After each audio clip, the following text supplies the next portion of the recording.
Masechet Nedarim, résumé du Daf Nun He. La Mishnah continue à traiter toutes sortes d'expressions dans les Nedarim, et il faut savoir à chaque fois qu'est-ce qui est inclus dans cette expression-là, dans ce mot-là, qu'est-ce qui rentre dans cette définition, qu'est-ce qui ne rentre pas dans la définition. Donc qu'est-ce qui est permis, qu'est-ce qui est interdit. Quelqu'un qui a fait un Neder sur Dagan. Dagan, c'est comme le blé, l'orge, c'est la récolte. Et donc la Mishnah nous dit, selon Rabbi Meir, ça inclut même les fèves. Les fèves pas fraîches, ça peut être des légumes plutôt, mais sèches, ça peut rentrer dans Dagan. C'est des céréales. Les Chachamim ils disent non. Il n'y a que les 5 espèces qui sont le blé, l'orge et les 3 autres qui leur ressemblent, qui sont inclus dans Dagan. La Mishnah continue à dire, celui qui s'interdit non pas le Dagan, mais la récolte, la tvoua, la récolte de manière générale, seules les 5 espèces sont interdites. Donc le blé, l'orge et les 3 autres. Mais celui qui interdit le Dagan, lui, a inclus plus que les 5 espèces. Seuls les fruits de l'arbre et les légumes sont permis, mais tout le reste est interdit. La Gemara ramène des psukim, des objections sur la définition de Dagan. On voit dans le pasuk que Dagan, c'est assez restreint comme définition, puisque le pasuk nous dit là-bas qu'au moment de Chizkiya Amelech, ils ont renforcé la mitzvah des prélèvements de Masot, et quand ça a marché, c'est bien entré, ça a commencé, les gens se sont renforcés dans cette mitzvah. Ils ont ajouté même, au début ils faisaient le Dagan, et après ils ont ajouté même toutes les récoltes des champs. Donc tu vois que Dagan, c'est assez restreint, c'est pas toute la récolte. On répond à la Gemara. On pourrait dire que Dagan, c'est déjà plus large que les 5 espèces. Ce qu'ils ont ajouté dessus, c'est les fruits de l'arbre et les légumes, qui Minatora ne doivent pas être prélevés. Les Chachamim les ont ajoutés aussi dans les prélèvements. La Gemara dit encore, à propos de Tvoua, la récolte, tout le monde est d'accord que seules les 5 espèces sont interdites et pas plus. J'aurais pu croire que tout est inclus dans récolte. On vient de dire non, seules les 5 espèces. Et la Gemara, elle revient à demander l'objection du pasteur qu'on a vu. On voit là-bas c'est écrit Tvoua Tzadé, on a dit que la récolte du champ, ça vient inclure même les fruits de l'arbre et les légumes. Répond la Gemara, il faudrait distinguer entre Tvoua tout court, la récolte tout court et la récolte du champ. La récolte tout court, c'est que les 5 espèces. La récolte du champ, ça peut dire même plus que ça. La Gemara raconte maintenant que le fils de Shmuel a dit avant sa mort de donner à Rava 13 000 zouz de la récolte qui se trouve à côté du fleuve Pania. Rava a envoyé la question à Rav Yosef. Qu'est-ce qui est inclus dans la récolte? Dans le mot alalta. Alalta, c'est pas exactement la récolte, c'est les revenus comme la récolte. Qu'est-ce que j'entends par là?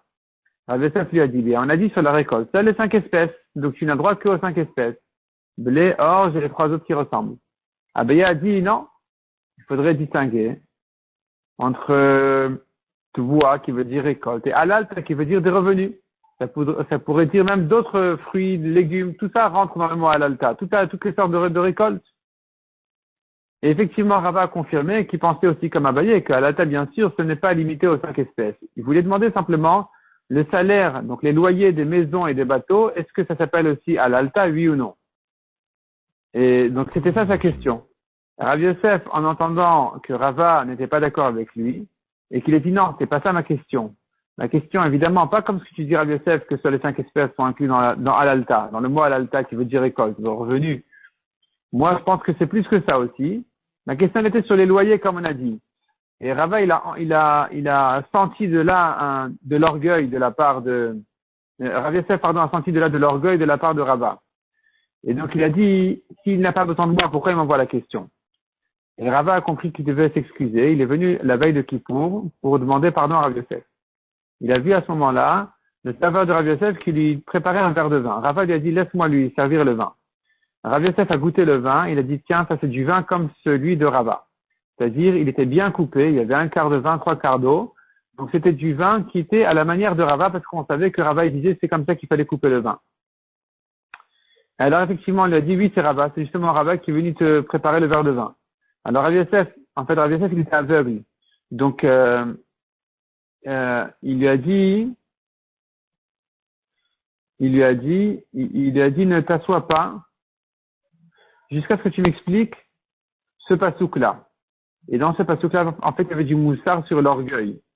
Et le pasouk, il dit, Mimidbar matana, mi matana nachaliel, mi nachaliel bamot.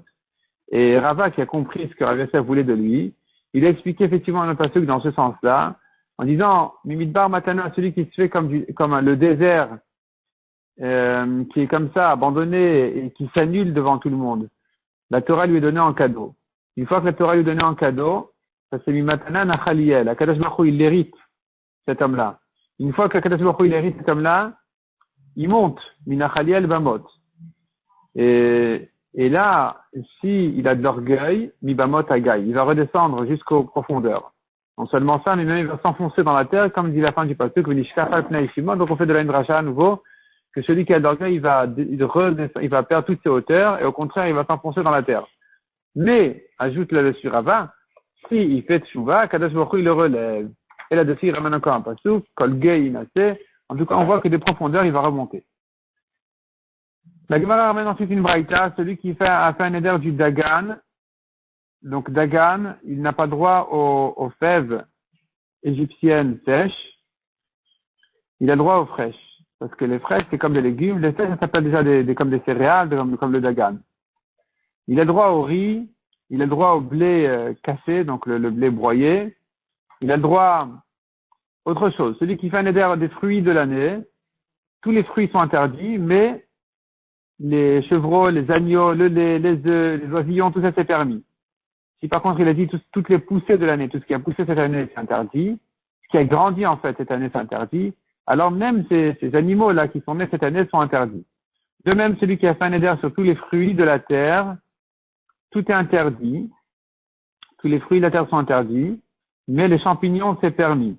Si par contre il a dit tout ce qui grandit de la terre c'est interdit, alors même les champignons sont interdits. La Gemara demande, mais on fait dessus chez Akol, ça ne pousse pas de la terre, ça ne grandit pas de la terre, ça grandit en fait de l'air. Répond la Gemara, c'est vrai. C'est vrai.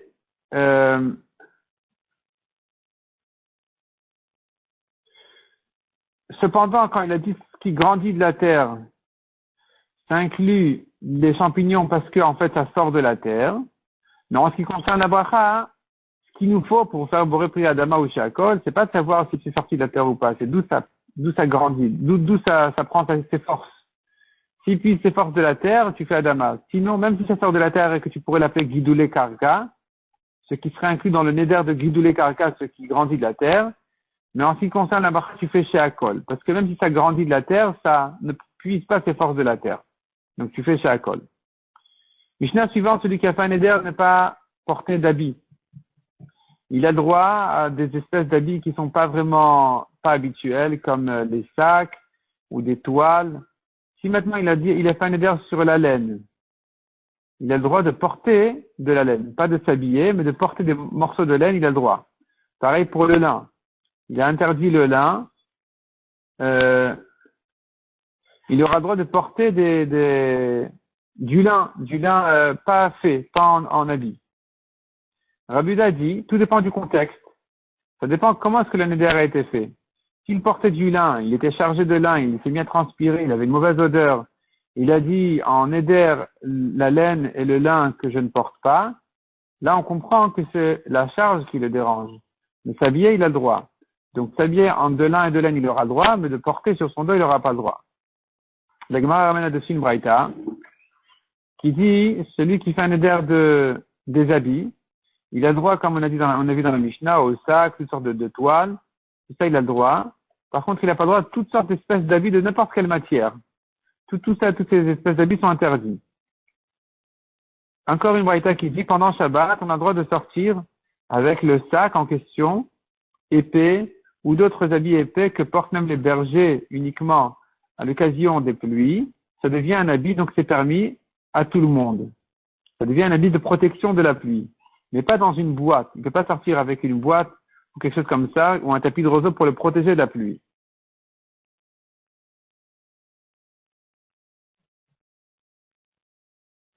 On a vu encore dans la Mishnah, tout dépend du contexte du neder selon Rabbi Yehuda. Et l'Egma ramène là-dessus une braïta qui dit selon Rabbi Yehuda, s'il était vêtu de laine et que ça le gênait, il se sentait mal à l'aise dans la laine, et donc il a fait un neder sur la laine, tu comprends que ce qu'il a voulu dire dans son neder, c'est de ne pas s'habiller de laine.